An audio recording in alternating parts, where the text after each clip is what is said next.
এই PR system হলে কি হবে?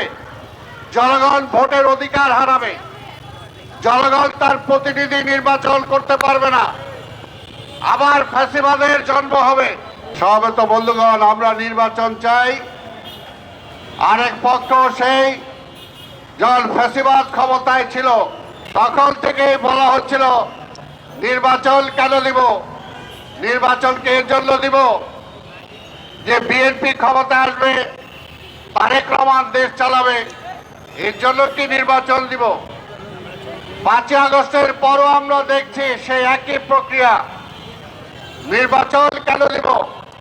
নির্বাচন এত দ্রুত দেওয়া দরকার কি? দিলেই তো বিএনপি ক্ষমতায় আসবে।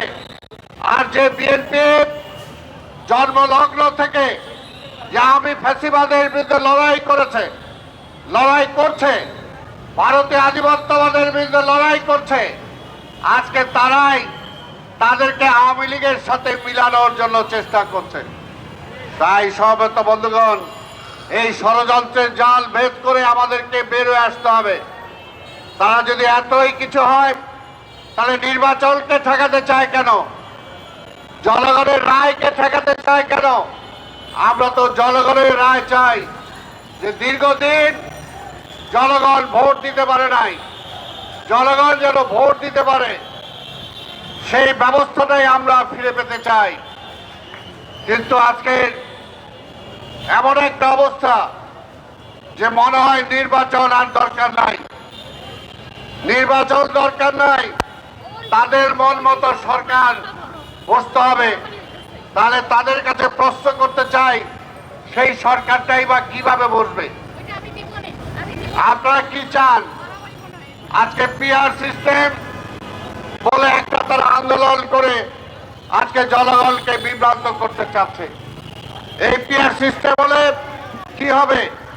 জনগণ ভোটের অধিকার হারাবে, জনগণ তার প্রতিনিধি নির্বাচন করতে পারবে না, আবার ফ্যাসিবাদের জন্ম হবে। তার এলাকায় এমপি কে নির্বাচিত হবে, জনগণ জানবে না, জনগণ কোনো নালিশ নিয়ে, কোনো সুপারিশ নিয়ে পার্লামেন্ট মেম্বারের কাছে যেতে পারবে না। সেটাই তারা চায়। কি কারণে চায়? তারা অল্প করে যতটুকুই ভোট পাক সব কিছু জমায়া যাতে সংসদে তারা যেতে পারে। তারা একটা ঝুলন্ত পার্লামেন্ট চায়। কিন্তু বাংলাদেশে বর্তমান যে অবস্থা, এই অবস্থায় একটা শক্তিশালী পার্লামেন্ট দরকার। আপনারা যদি দেশকেই ভালোবাসেন, আমাদের নেতা তারেক রহমান বলেছেন জনগণের ভোটে আমরা যদি এককভাবেও নির্বাচিত হই, তারপরে আন্দোলনকারী সকল শক্তিকে নিয়ে আমরা সরকার গঠন করব। কারণ এই সরকার চালাতে হলে দেশের যে অবস্থা সব কিছু ভেঙে চুরে চুরমার করে দিয়েছে ফ্যাসিবাদ। কাজে এখন সবাইকে নিয়ে ঐক্যবদ্ধভাবে দেশ পরিচালনা না করলে এই দেশকে আমরা রিপেয়ার করতে পারবো না।